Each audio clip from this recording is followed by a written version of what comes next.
Hey guys! Hey, welcome back to our channel. We're so glad you're here. In this video, we're going over part 2, which is the final stages of the preparation to show you the final work of the wall. And we drove all the way to Savannah, Georgia to pick up some tools and supplies, and on the way we got to see a lot of really cool sights. We will walk you through everything from start to finish.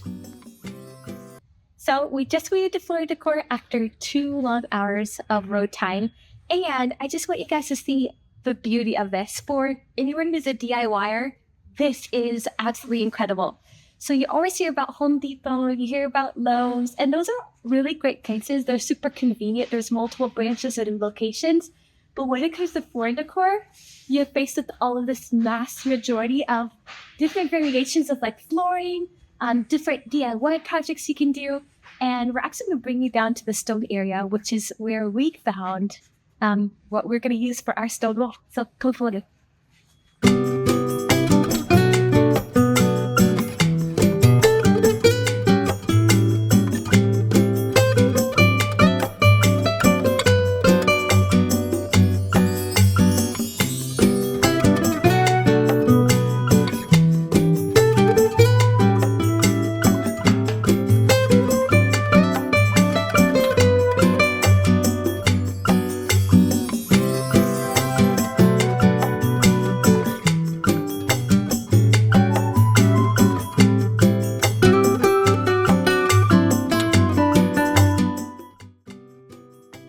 So when my husband and I actually were walking through the store, we had no idea that this was going to be one of the projects that I planned to do.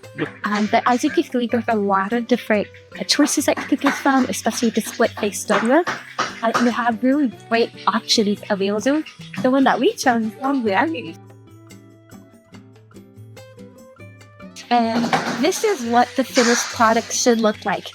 Without the finish, it's just going to be a matte kind of look and appearance, but because we have so much natural light coming into the room, we chose to finish it off with a finish, which should give it this kind of look here. Gives it more of that dark texture of what this plant actually should look like. It does last a few years with that coating, and it just has to be reapplied with just a rag as normal.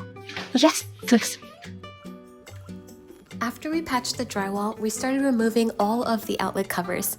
I would say that if anyone's doing this for their very first time and they feel uncomfortable, please utilize your local electrician in your area.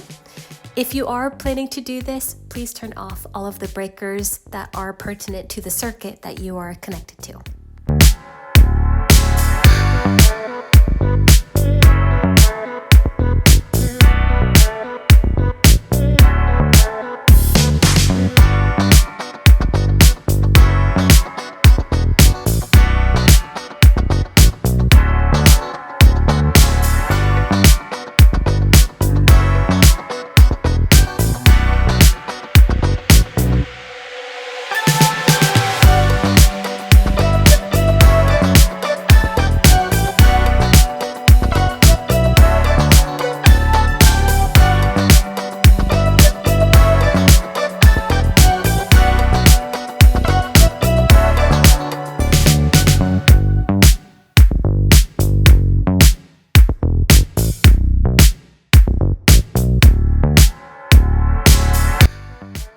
When it comes to removing the baseboards, we used a hammer and a crowbar. You can also use a utility knife, which can help score away at the top of the baseboard so that you're not peeling away the paint. Since our baseboards were newly installed, we actually didn't come across that issue, but you will see that I used a crowbar here and there to score the top just to make sure. When it comes to this portion of the video, it was pretty tough, but you can actually get a good leverage on the baseboard by shoving the crowbar underneath, and like a lever, you just pry it upward. It should give way, and then from there you can use your hands to actually peel it away from the wall. I would say go section by section so that way it comes apart as one full piece instead of different shards.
other minute details is using a miter saw to actually cut away at the corner of the baseboards that meet the X and Y axis so that the stones can actually fit. Our stones are about 1/2 inch to 1 inch thick depending on the layout and design of that one panel. And so we have cut out the portion of the baseboard that will actually be needed to fit that stone. And this is where all the fun starts to begin. We're using a mixture that we got from Floor & Decor, along with the power drill and attachment. I would suggest using a Home Depot bucket because when you start to do this project, you may not be able to use that bucket again, so I wouldn't use anything that you consider to be valuable because it will be disposed of afterward. It's pretty difficult to clean.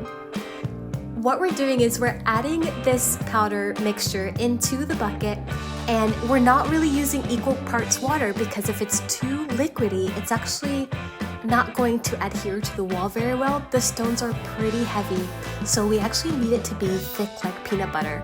So we're eyeballing it for the most part, but we're using a measuring cup to fill it with water and to determine at what point in consistency it would be good enough to actually stick against the wall. When the mixture is all prepared, we're applying it with the trowel on the back of the stone, and we're also prepping the wall. When you prep the wall, it's really important that you use the flat side of the trowel going from the bottom of the wall upward. The measurement should be about 1/2 inch thick of the mixture of the compound, and then you'll flip it over to where the teeth of the trowel are, and you scrape from the bottom up. That way, when you bring the stone that should be covered with the plaster on the back of it, when you stick it against the wall, it actually creates this suction effect which helps it adhere to the wall. It will also help because each stone will be continued to stack upon it, and so as it becomes heavier, you should be able to not have any of the stones flop off.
Hey kid, don't ever let them get inside your head. They'll tell you what to do in life instead of everything you know that you could get. Don't let them guide your life towards regret. I'll fight for what I love with every breath. My past is filled with things I won't forget. I use them all to push me to my best. So treat the worst of times just like a test. If only I could go back in time, I'd tell myself that everything will end up alright. Just push yourself, test yourself, figure out what you like, and find your limits, don't be rigid, always work towards It's a good idea to keep a wet towel handy because as you go along, sometimes the compound will actually ooze out from the cracks, and it's a lot more difficult to clean that at the end when it's dried versus when it's moist. So we use the wet towel, and you'll see us here and there making some touches, but the towel actually will help to wipe away all of the compound from the stone face, so that way once it's dried we don't have to really do much more cleanup. And when they finally think you're wounded, then it's your chance to be ruthless.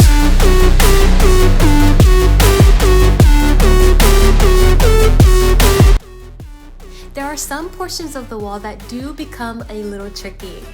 You may not see it in this specific slice of the video, but my husband is outside cutting and measuring all portions of the stone that we actually need specifically cut to fit around the edges of the wall and around outlets. When it comes to the edge of the wall, we have all of them cut perfectly flat so that it can fit against the wall. And then when we get to the end, we also need it specifically cut to fit within that portion. My husband did an amazing job with all of the measurements, and you'll actually be able to see some of his cutting techniques here soon. When cutting split face stone, accuracy matters. I start by dry fitting each piece before making my cuts, always measuring from the flat side of the stone and not texture face. Since split face stone isn't perfectly even, I make sure the piece is fully supporting the table before cutting. For straight cuts, I use a wet table saw with a diamond blade, moving slowly and letting the blade do the work to avoid chipping. When I'm cutting around outlets or electrical boxes, I switch to an angle grinder, making controlled passes until the fit is clean. Throughout the process, I'm constantly test fitting this with my wife on the wall to keep everything tight and lined up. We also want to give a huge shout out to my sister, woohoo! Because she came and assisted, which was a huge blessing. We were able to get this done in one day because she came out to be able to help us.